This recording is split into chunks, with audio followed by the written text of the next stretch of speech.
So, Mark, tell me, what is the hell with this about? Well, it's all about that movie you've always wanted to force your friends to watch, only you and I are doing it on a much larger scale. So basically, it's a podcast about reaching that point when you just say, you know what, the hell with this. We're going to watch that damn movie finally, and you're just going to have to sit and talk to me about it? Yeah, that's a good way of putting it. So we're going to talk about other stuff? Sure. We'll save the spoiler-free talk for the beginning of each episode because we're not fascists, we're not communists. Some people may not want to sit with us for an entire movie. What are we going to do, force them to watch something? Well, no, but I still get to force you to watch something with me, right? Fine. Has anyone ever told you sound like you're reading from a script? All the time, pal. Why don't we start with a cheers before we do any ads? There's Cheers, a nice everybody. Mexican beer for you. It's not Thanksgiving, but it's Thanksgiving weekend. And I'm thankful for both of our fans. I'm thankful for you. Oh. And our fans. That was like a friendship test. All two of you. Not even our new network probably listens to us. No, I bet not. They don't have time. They're too busy making their own shows. That's probably true, actually. Like, I'm fine with Krista Allen. Or they're too busy playing Gamebox Monthly. That was a forced sponsor cue. There's nothing forced about it at all. Have you joined Gamebox Monthly yet, Mark? No. I have no time to play games. Why not? I'm busy with a job. It's our unofficial sponsor, who doesn't actually sponsor us, but sponsors the network. Right. Are we just terrible at promoting things? Yeah. That's why we had one fan before today. Now we have two. Now we have two and probably down to one after this. But no, seriously. Special thanks to Gamebox Monthly for sponsoring Dragon Wagon Radio, which is our podcast network. Run by our dear friend, Brian Finifter. Buy all the things. Play all the games. All of them. And okay, now we can drink because we cheers, but we haven't had a drink yet. Yeah, that's a long ass toast. How's it going, Mark? It's going well. How are you? Good. Yeah. Enjoying your 4-day weekend? Or were you at work today? I was at work today. There you go. You had a 3-day weekend. It wasn't too bad today. I just had to go in and get caught up on some stuff and then call it a day, and here I am. Do you work every Sunday? No. Okay. Just some. We've only got 2 weeks left on the show, so 2 weeks, and then Mr. Robot Season 3 is done. Woo. And then I have some time off to get back to editing the Australian feature film. Right. And then back to work again, maybe. Can you give us any spoilers for Mr. Robot? No. Can you give us any spoilers for the Australian movie? It takes place in Australia. That's not much of a spoiler. It's about a road trip from Melbourne to Perth. It's about a road trip from Kansas City, Missouri to Perth, Australia. Yes. The ocean part takes up most of that road trip. Figure that one out. Well, I brought over some DVDs today for Mark to choose from. And had some difficulty getting him to pick one that I wanted to watch. What's the one you really wanted to watch? I don't know. This is fine. Okay, great. What's the problem then? We've already seen one Krzysztof Kieslowski movie. Now this is our second. We're actually coming back to a director for once. Have we done that yet? Mm-hmm. This one is... Well, I guess we did The Player. Altman. Altman. Yeah, long ago. Robert Altman. Of all the directors we could have gone back to twice, we've done Altman twice for some reason. What do you expect from Red? Red. This is our the film. third movie in a trilogy, by the way. Right. And you haven't seen any of them. I'm going to be completely lost because I haven't seen Blue or White. Untrue. What? Untrue. I have seen Blue and White? No. You haven't seen those, but right. Untrue. You will not be completely lost because the three movies really have nothing to do with each other in the immediate sense. They're not the same story. With the exception of the end of this movie, kind of. The only part that's important to see the other movies for is the ending, which is kind of the most important part of a lot of movies. But not really. It doesn't change the other movies at all. But does it? And this one, it really doesn't do anything for you as far as wrapping up the other movies by any means. It's not like something will not be illuminated for me because I haven't seen the other movies. No. This and one to be stands on honest, its own. like I think you could see this one. You can see them totally out of order, and they still work. Even if you see the ending to this first, before you see the other ones, Mm-hmm. it doesn't, to me, affect anything about like how you viewed the other ones. You know, it doesn't change anything, with the exception of certain characters live, Or not. that kind of thing. Yeah. Which yeah. So I guess in that case, I don't know. I'm starting you with Red because I think it's, in my opinion, it's the best out of the three. Mm-hmm. And I think it's Krzysztof Kieslowski's best work. And unfortunately, it was his last movie because he died of AIDS like the year after, or the same year, I think. This is in French? This one is in French, yes, even though he's a Polish director, which we talked about before. Right. Well, Double Life of Veronique was in French and Polish, right? Yeah. Right. And this movie goes blue, white, red, or this trilogy goes blue, white, red. Like I said before, it's because of the French flag. Do you even want to tell me anything And about blue and white? I forget. Fraternity is, I think, red stands for fraternity. Okay. In the French flag sense. Right. Blue and white are. Blue is like an exceptional melodrama. Like it's intensely melodramatic. What does blue stand for? And I have no idea. Cold? Nice. I have no idea. No, it's just blue is just, it's about a woman who loses her husband and daughter or son, I can't remember, in a car accident. Okay. Lots of movies like that. That's how it starts. Yeah. So it's basically you just see her kind of going through how awful that is, and that's that movie. Awesome. Sounds like a real winner. It's a great movie. It really is. White, on the other hand, is probably Kieslowski's worst movie. Unfortunately, Was it a slapstick comedy? Kind of, actually, yes. Wow, it is. I was just guessing. It's actually it's more of a dark comedy, but it's just like I haven't seen it in so long. The first time I saw it, I was kind of like, okay, It stars Julie Delpy? Delpy, yeah. And another guy whose name I can't remember. Some Frenchie.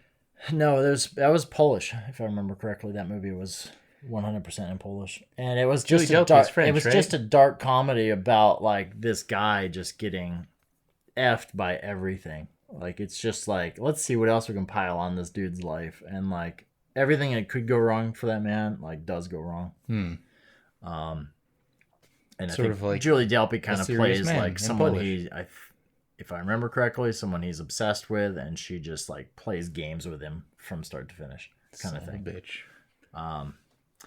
And Sounds this like one, a Neil LaBute movie. this one is totally different, and I'm not gonna really spoil anything about it, but it does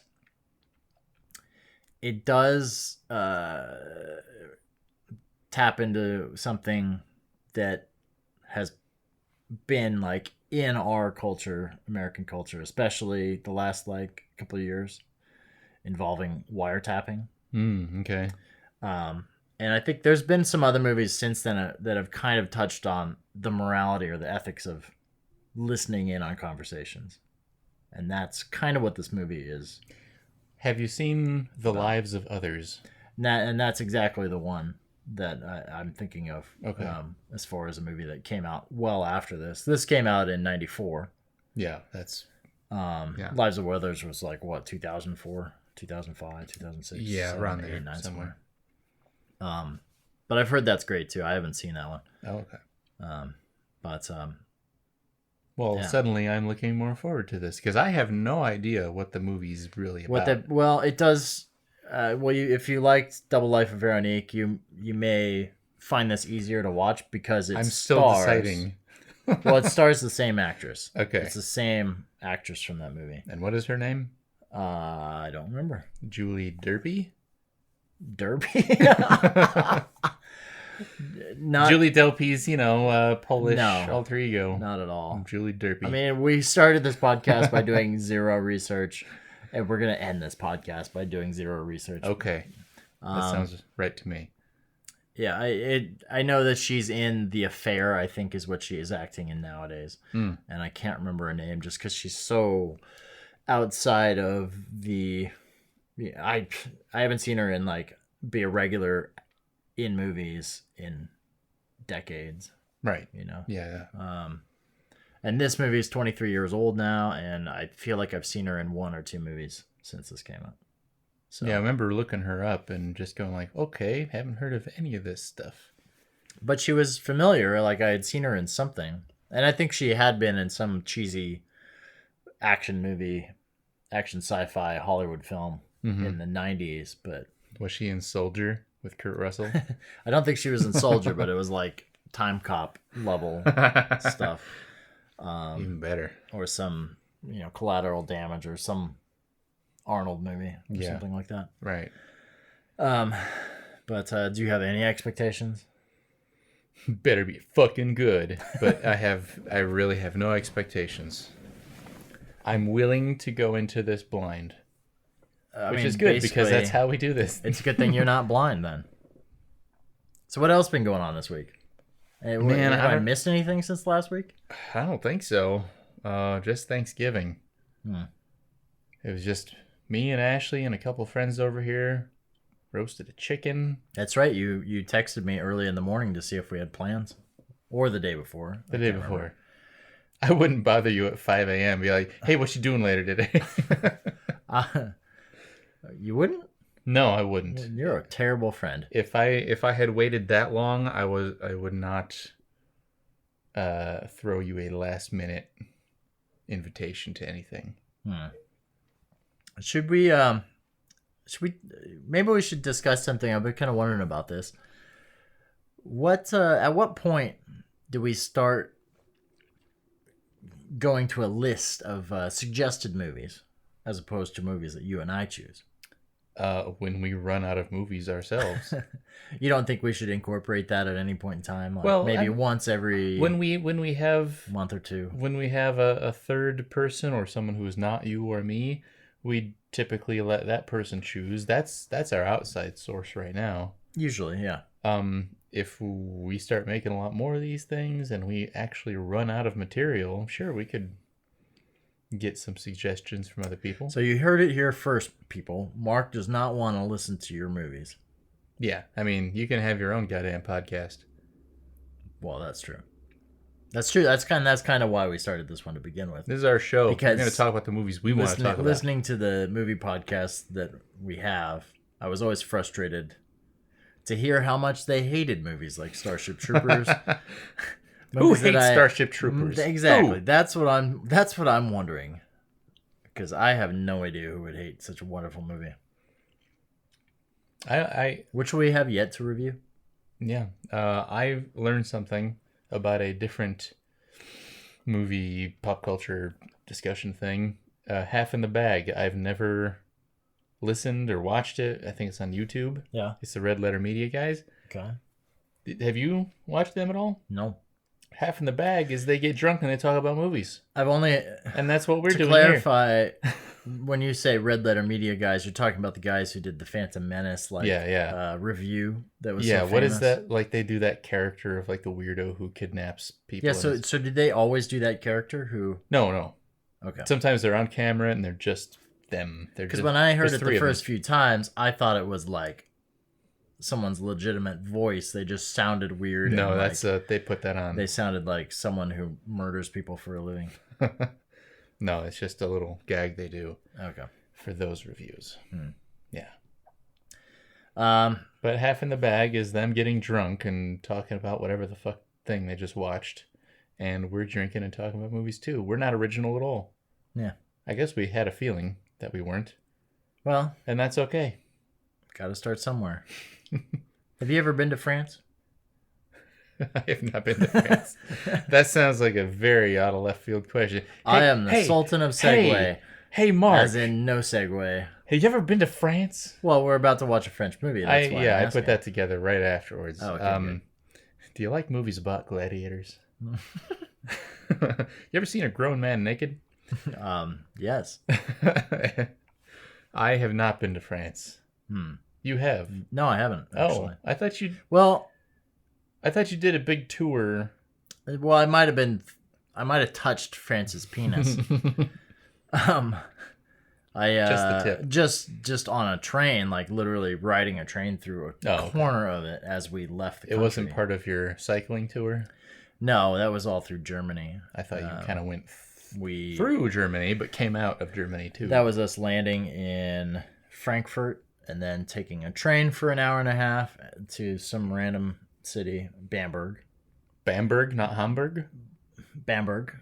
And then getting on a small little boat that went up the Main River, getting off onto some bikes and riding... The Main River? The Main. Not the Rhine? The Main. The Main? Yeah, I took 4 years of German. I never heard of these goddamn things. The Main River. I mean, I think it eventually becomes the Rhine. Okay. But I'm definitely wrong, probably. You're blowing my mind with new German geography. That was the best way to experience a country, I will say that. Is riding a bike through the countryside and through the small little towns. Ground level human speed, not like the roads and stuff. Starting in the middle of Berlin, you know. I still haven't been to London, even though I've been around it. And they speak English and everything there. Oh my god! Or as I like to call it, American. Oh, Mackie's gonna be so mad at you. Well, they speak Australian there too. Oh Jesus. Well, let's start the movie. Okay. Coming up next, a series of random events propels a beautiful young woman toward love in Red. Our next film, called Red, is something special, the conclusion of a magnificent three-part work by director Krzysztof Kieslowski, a project very much about the everyday happenstance of life, here ultimately bringing together characters from the two other films in the trilogy, Blue and White. The story this time, a Swiss model, played by Irène Jacob, hits a dog belonging to a reclusive, eavesdropping judge, Jean-Louis Trintignant, and when she brings the injured animal to him, he's indifferent to the dog and seemingly to her. Rita, un chien berger. C'est possible. Elle a disparu hier. Elle est sur la banquette arrière de ma voiture, vivante. Je sais pas ce qu'il faut faire. Meanwhile, the model's mind is adrift also, at least from the photographer, who is infatuated with her.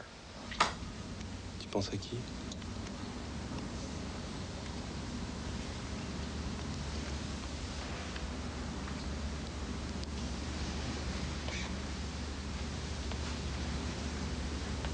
C'est pas toi. The relationship between the model and the embittered judge does progress, however, when he attends a fashion show. Vous êtes venu? Vous saviez que l'invitation était de moi? Je le voulais. What's Red about? I think it's about the slow reopening of the judge's heart, and slow is the critical word, because again, this is not a Hollywood film with big character development. Rather, the judge is slowly brought out of his terminal ennui, and in a brilliant, absolutely brilliant concluding scene, director Kieslowski brings together all of the fragile characters from his previous two films in the series, and I think begs for self-tolerance in the face of the enormous swings of fate that life can present. Life is precarious, Kieslowski is saying. Enjoy what you can, when you can. You know, I think Red is one of the most absorbing and fascinating films that you could possibly see because, and he said it doesn't go in for the big Hollywood character development. Oddly enough, actually, it's almost a semantic discussion, but it does go in for character development, and Hollywood doesn't. Because in most Hollywood movies, the characters appear fully developed, never change, never grow, never learn, never question themselves, and basically just go straight on ahead enacting the requirements of the plot. Yeah. In this movie, we start out very intrigued by these people. Who are they? What are they? What makes them work? And then we discover gradually that they're very complex people and that their relationships are going to be much more subtle than we thought. That process is fascinating. Well, that's the whole difference here. Emotional development here is by the micrometer here. Yeah. I mean, and you study that. And the movies are rich enough, and the precision of being able to see somebody on a big screen almost begs for precision in emotional development. But again, as we say in Hollywood, it's all big stuff. This is what I would call grown-up filmmaking. This is a movie by an adult, for adults. Art films. You would consider this an art film, right? Or is it just foreign? I mean, I would consider it by an American's general American's definition. Yes, I would consider it an art film. I am a very general American. Thank you very much. Yes, you are. Do I think it's like an art film? No. Well, it's not expressionistic. It's not Stan Brakhage. It's not moth not, wings painted onto film. Like it's not. Yeah. It's going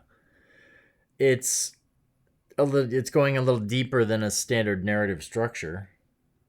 You know, without just there's the similarities between the young judge that we see throughout the whole movie and the older one that the main character befriends. Yes. Like there's a lot of... For a time, I was thinking, like, is the movie fucking with us and they're actually the same character? The same person. Well, I've wondered that myself, and like I kind of feel like, yes, that is the case. Well, in a not a literal metaphysical sense. Yeah, right. But and like the only thing that makes me really believe that is the whole breaking the fourth wall shot at the end of the movie of the older judge staring directly into the camera. I thought he was just looking at the TV. Well, he's staring through his broken window because people have thrown rocks through his window for being a spy and spying in on their conversations. But he's staring directly into camera. I don't know. What are your thoughts? I mean, I'm fine with that. You're gonna have to take this one. Tell me your thoughts. That's too bad, Mark. You are in on this. No, actually, I feel like he's kind of working on a level of, well, he can be whatever the audience wants him to be, which is what I appreciate about that. Like he's almost an omniscient character. I feel like he's actually like the ghost of Christmas Past. Like, you know, he's there to represent something that is going to happen. I guess that would be Ghost of Christmas Future. Yes, that would be it. Yes. Not Christmas Past. Because he's there to kind of like, I guess, describe to the main character, what is her name? Did they even say? They said it a few times, yeah. It's like Vivian or something. Oh, Vivian, just like the word vivant. Hey. Which is the word for life in French. Yeah, through this entire movie, Mark was like stopping to say, oh, that word sounds cool. Vivant. Vivant. Yeah, juge. Yeah, juge means judge. In English, it just means like, can you juge that thing over a little? Yeah, so anyway, he was just kind of the older judge, retired judge, kind of felt like he existed to offer up like hints for her character and for his own self as his own younger self, to kind of lead them together, I guess, in a way. Yeah, his weird. And that's the metaphysical way of looking at the movie. The standard straight ahead looking at it is that there's just the coincidence between the two. His life reflects the same as this younger judge who's training.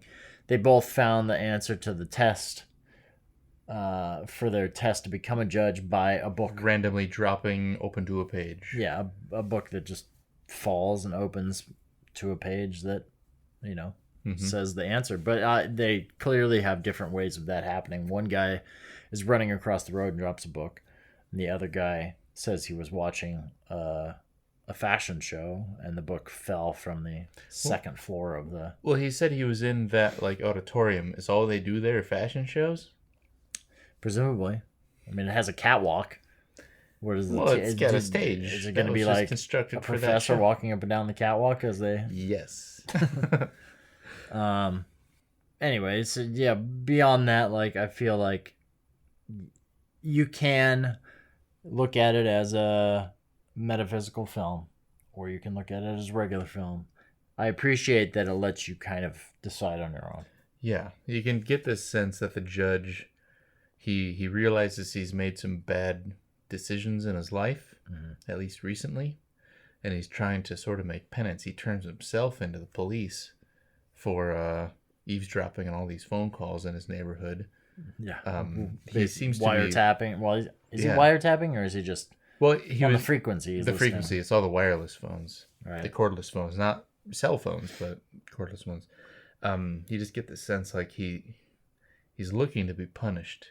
The beginning of the movie, our hero, what's the actress's name? We just saw it. Irene Jacob. Irene Jacob. She hits this German Shepherd because she's not paying attention to driving. Watch the road, people. Well, she's trying to figure out why her radio is being all weird, and it's probably because it's because of his radio setup. Yeah. She brings the dog back to him, and he doesn't even want it. So you get this sort of self-destructive, like, no, I'm past that dog. Right. Keep yeah. it. Dog ran away. I don't want it anymore. Yeah. She obviously doesn't want to live here, so fuck her. But it's sort of, I don't know, this long journey for him to sort of, what's the word I'm looking for? Look, I'm 3 beers Come back. deep. Well, he was. That's Welcome true. back to Quarter in the Bag. Mark is 3 beers deep. I'm 2 beers deep. So does that make me? No, you're fine. I forgot what the hell I was talking about though. Oh, it's this long journey for the judge to go from like not caring. He's very self-destructive. I got the sense that he was like ready to just die. And she even jokes about that, like, "Oh, well, why don't you stop breathing?" Right, and then he doesn't come back to the door for like he a goes back while. inside to go get some change for paying for the vet services. Yeah, And then he just never disappears. comes back. And she goes inside, and that's when she catches him for the first time, listening in on other people's conversations. Yeah, Most specifically, his gay, secretly closeted. yeah, closeted, gay or bisexual, whatever. Yeah. The neighbor who has a wife and a daughter also having sexy conversations with another man. She catches him. She calls him out on his bullshit and says, "This is wrong." And he says, "Yeah. Do something about it. You're gonna go turn me in." And she walks across the street, knocks on the door. This closeted guy's wife answers the door. Totally oblivious to what's happening with her husband. The girl asks for the husband so she can presumably confront him. Yeah. Or tell him that his conversations are being listened in on. Because who wouldn't want to know that? Which is probably what she's going to do. Yeah. But then she goes and she sees that the daughter is actually listening in through the landline. So the daughter knows all about her father being She doesn't closeted. really need to say anything. The only thing her saying something could accomplish is blowing up that household. Basically, right. Making it public. Right. But so then it's like, oh. But then she comes back, and then he I don't know if it was that time or she comes back again, and he tells her about another conversation where there's this guy who you said looks like Richard Gere, who's using a different kind of phone, a Japanese phone with a different kind of frequency that he can't listen in on, but he thinks this guy is in charge of all the heroin trade in Panama or Geneva? Switzerland, somewhere in Switzerland. Geneva. It probably.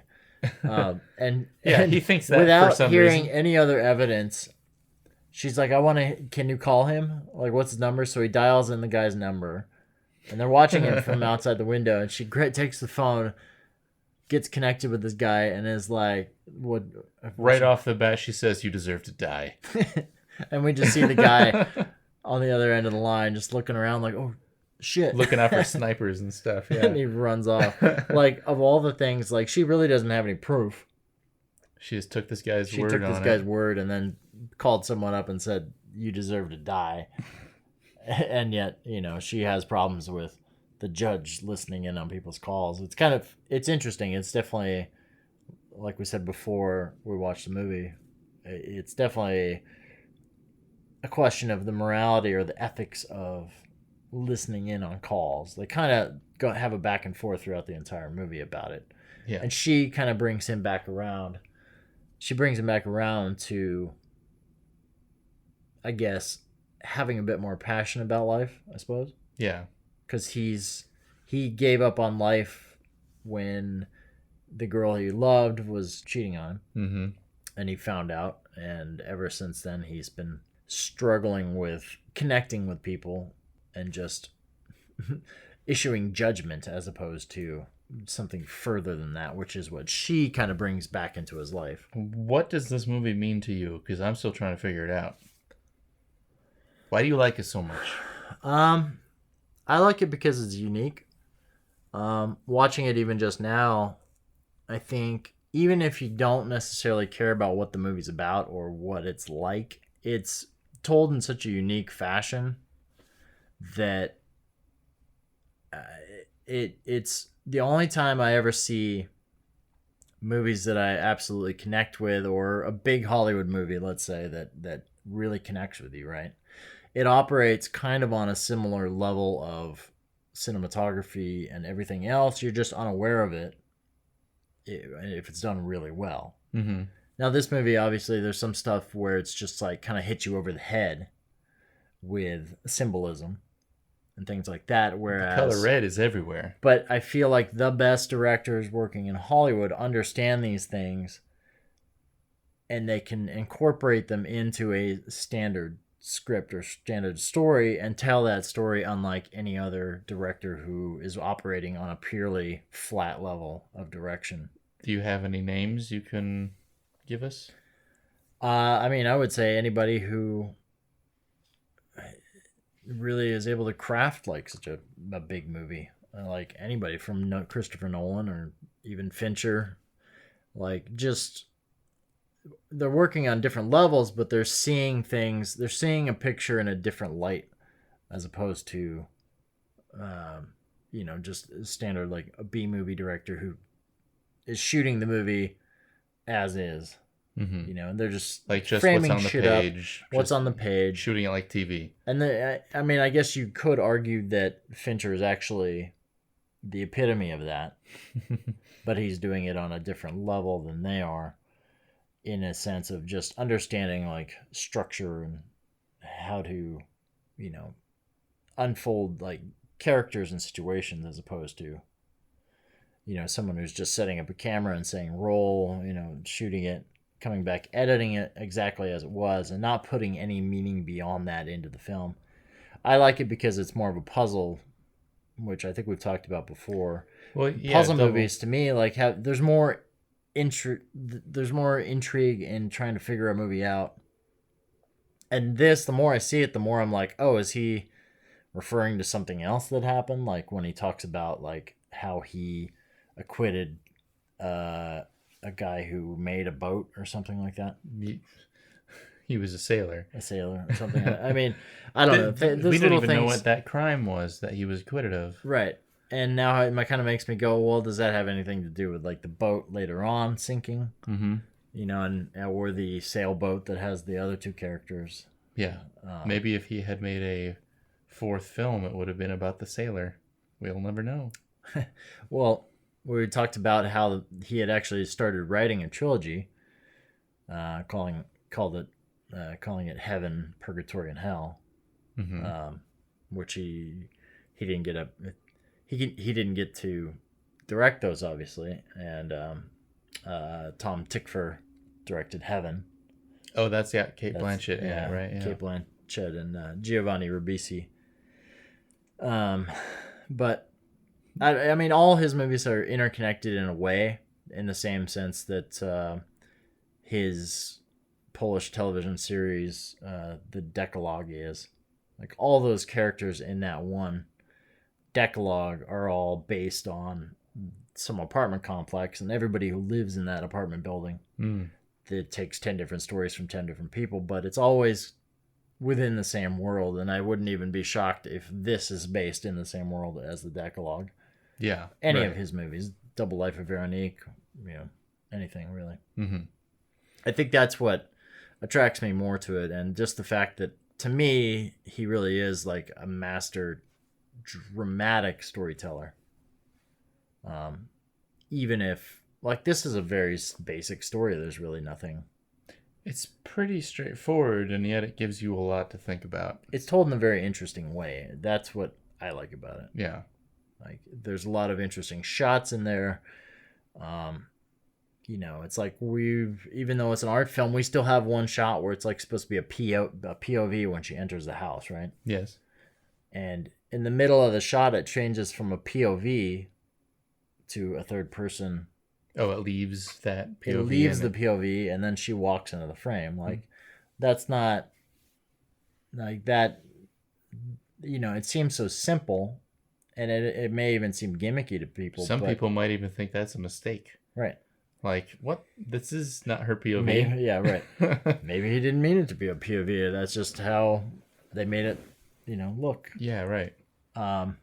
But like just understanding like what you're doing with the camera, even if it's just in that case could seem gimmicky to somebody. I'm gonna guess that it just came natural on set and that he didn't necessarily plan it that way. Right. I mean, I think it still makes sense. Like, let's start with the POV, but then something else is happening without her actually walking in further into the house. The camera leaves and goes and checks it out.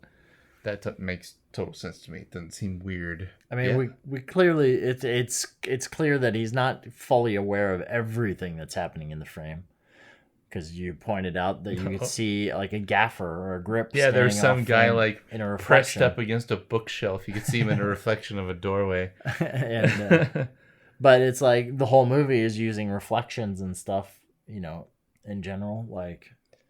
Maybe that means something. Maybe it was deliberate, like in Twin Peaks. Maybe it was the young judge. Yeah. Yeah. Or my joke, what was it? It's the guy who's there to murder him. Yeah. So I don't. What did it mean to? What did this movie mean or do for you?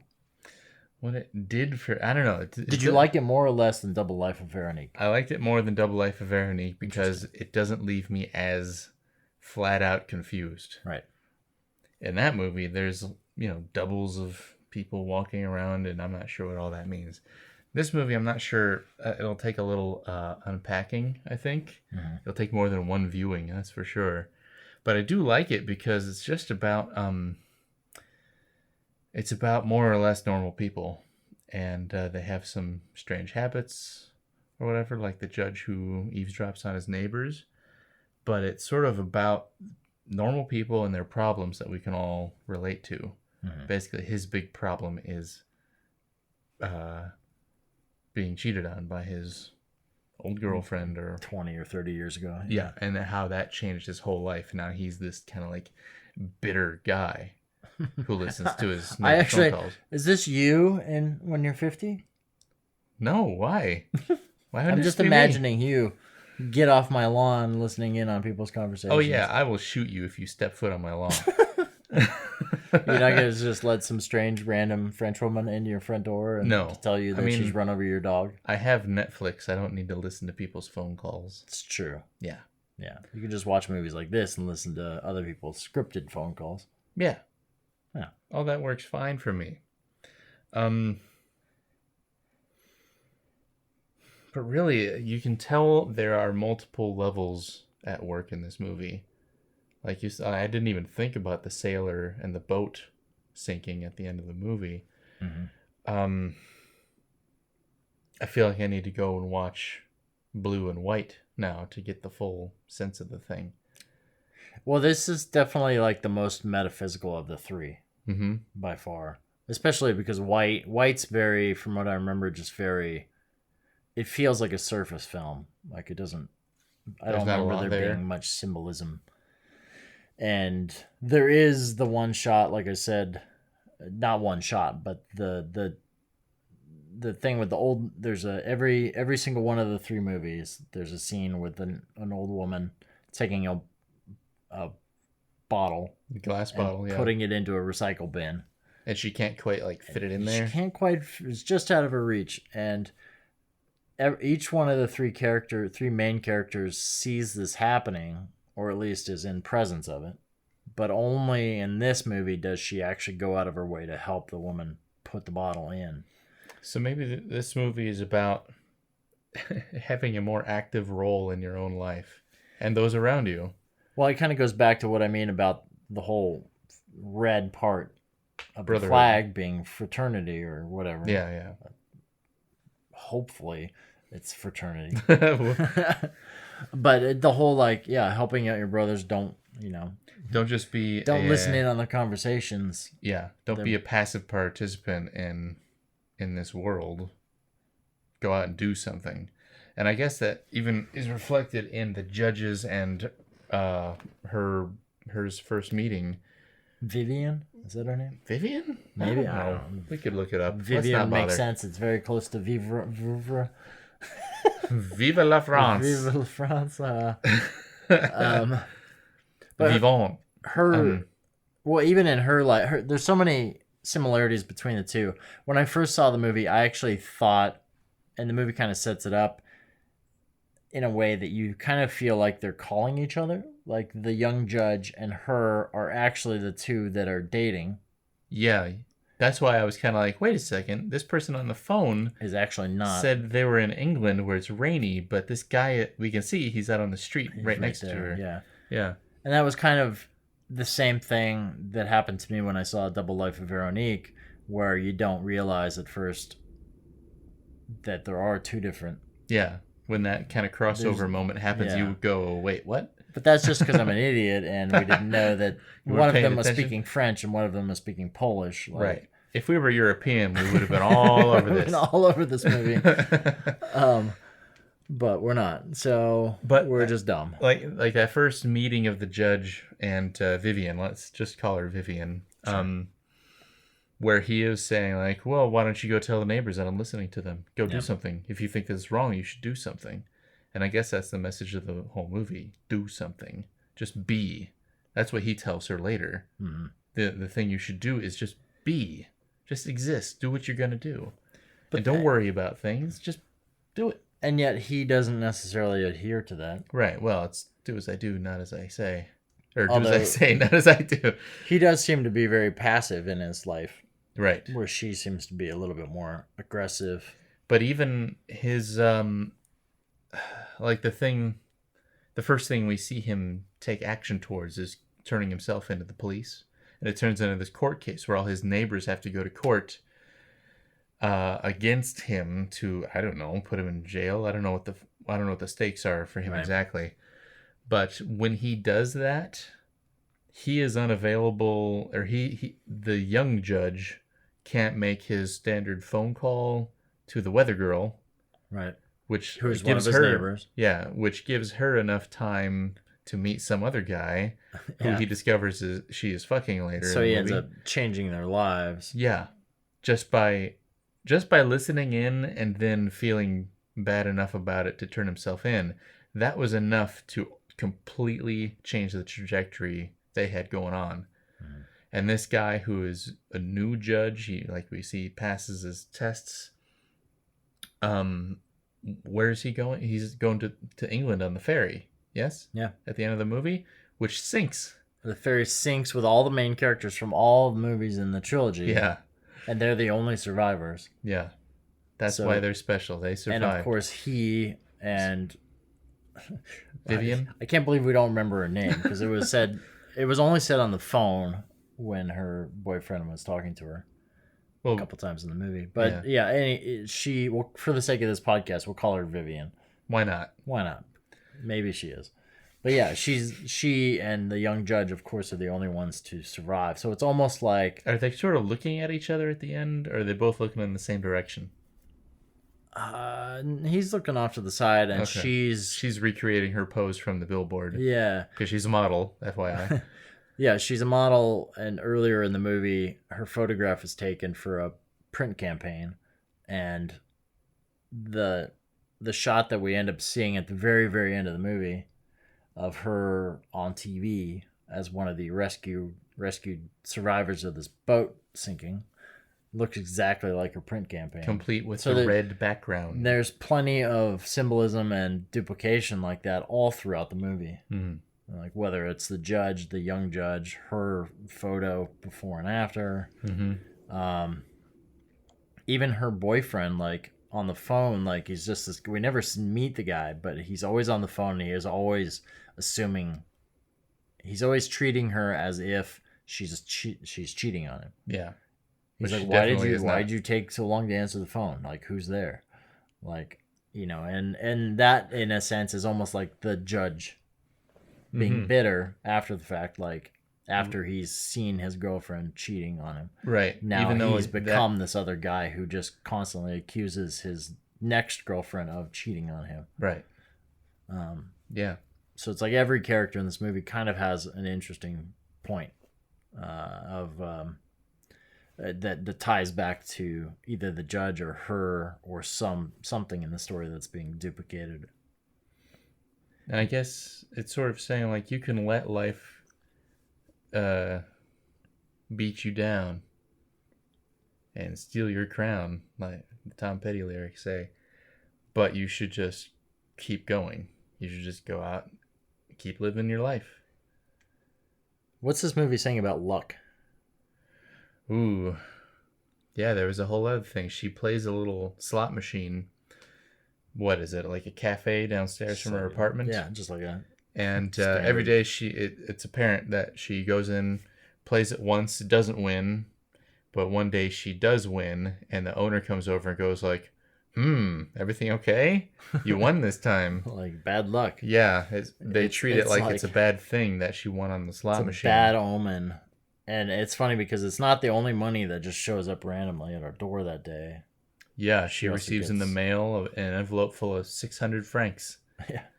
And it's from the judge, who really only owes her 130 francs. She's paying for the vet services for the dog that she ran over. Yeah, and it's another thing, like he's atoning for some kind of guilt. Mm-hmm. He knows he shouldn't have let her just keep the dog. He knows he should have taken the dog back, but he's giving all this money to make up for that somehow. He clearly wants to be caught Yeah, at listening in on all these people's conversations because he essentially, when she comes over to get the change for the bill, because she's like, well, it was only 130 francs, you sent me 600. He knows that she's a good person and she's going to return the money, yeah, and that's why he's like, oh, let me get you change. It's Goes basically an inside, and invitation. then she basically waits outside long enough that she comes inside to hear him listening to yeah. the neighbor's conversations. So he's just a passive aggressive dick. He really is. He's setting her up. He's manipulative, and ultimately she's probably gonna fall in love with his younger version Yeah, if that guy doesn't become the exact same dickhead. right. It could That be her a current cycle boyfriend has. repeating.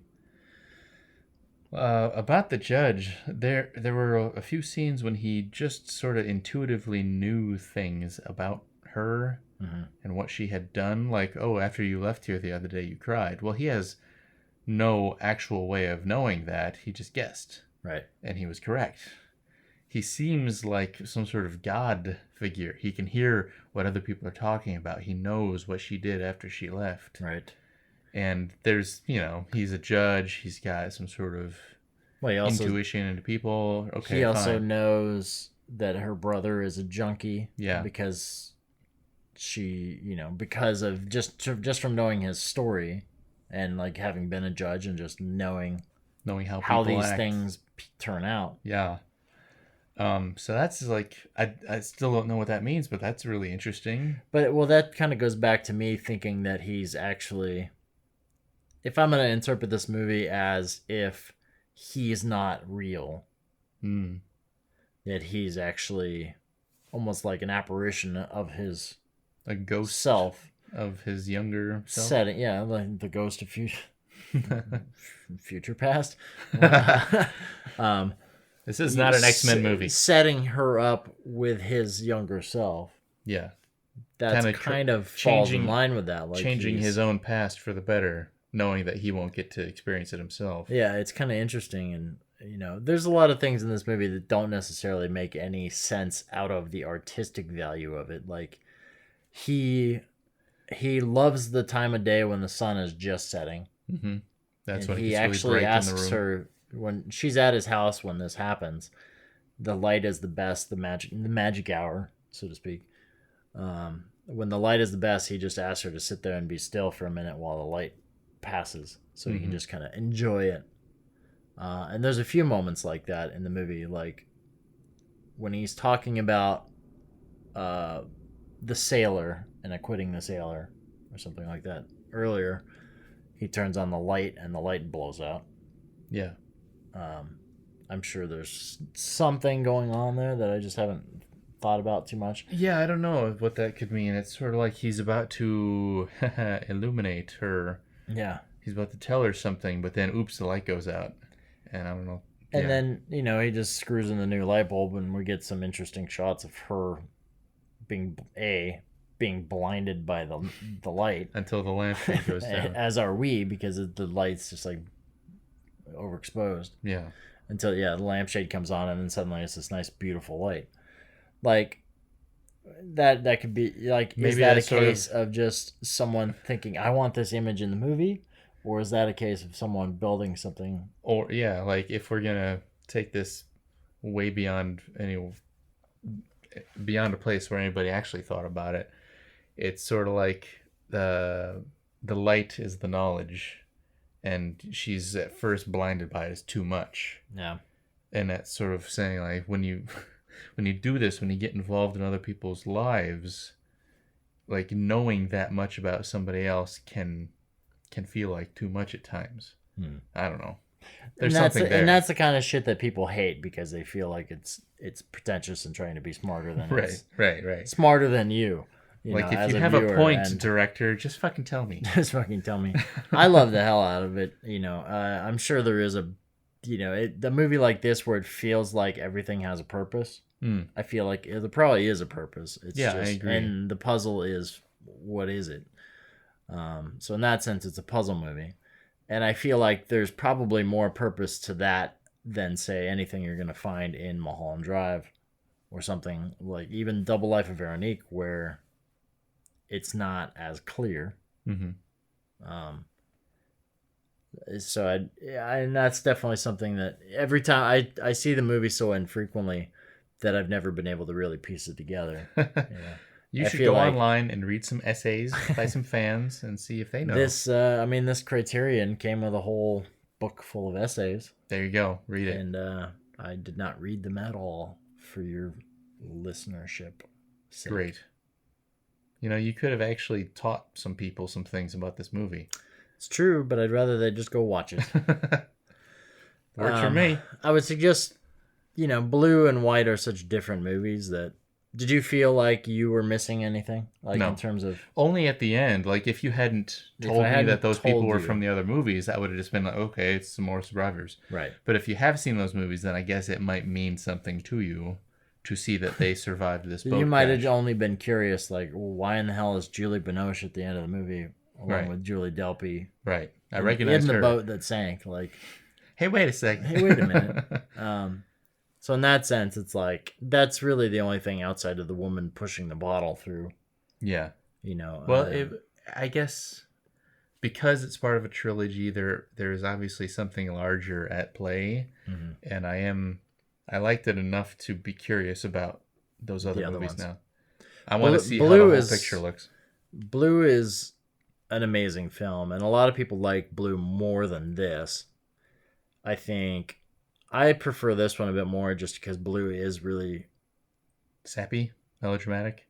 Sad? It's not sappy. It's just a tough watch. Like, just because it is so... Heavy. It's brutal. Very heavy. It's like brutal. Yeah. You're dealing with somebody who lost their family. Is that Delpy or Binoche? Binoche. Okay. Too many Julies. Too many Julies. Yeah. Irene Jacob, but that's not a Julie. No. But a Jacob. Yeah. So anyway, I don't have anything else to say on this one other than go fucking watch it. Yeah, I would say it's worth your time. So how many out of 10 would you rate it? 7. 7. It's a pretty solid number. Yeah. It's higher than Punisher. Yeah. Wow. Punisher is I said it like a couple times. Punisher is not a very great movie. It's just got enough going for it that it's still worth watching. It's a fun movie. Especially when he gets his ass kicked by the Russian. That's true. And now we just spoiled the movie for anybody who didn't listen to that podcast. Everybody's fine. The movie came out 13 years ago. They're fine. I can't actually explain why I rate this movie the way I do. It's easily... I think this movie is within my top 10 movies. Wow. There's just something about it that keeps you coming back for more. Keeps me coming back for more. But it doesn't make you want to actually figure out what the intention was, because then there would be no more mystery. And it's not like it's a super complex film. It's just put together in an interesting and unique kind of way. I do in a way I actually feel like this and Double Life of Veronique belong together. Mm-hmm. For some reason, even though they're told very differently. Well, I mean, they're they told differently, but same... they're very clearly from the same point of view, the same director. You can tell. Yeah, and it goes beyond just having the same actress. Yeah. So anyway, cool. That does it for me. I hope you ate all your turkey. Is that a euphemism? Yes. I ate all my turkey. I'll have you know.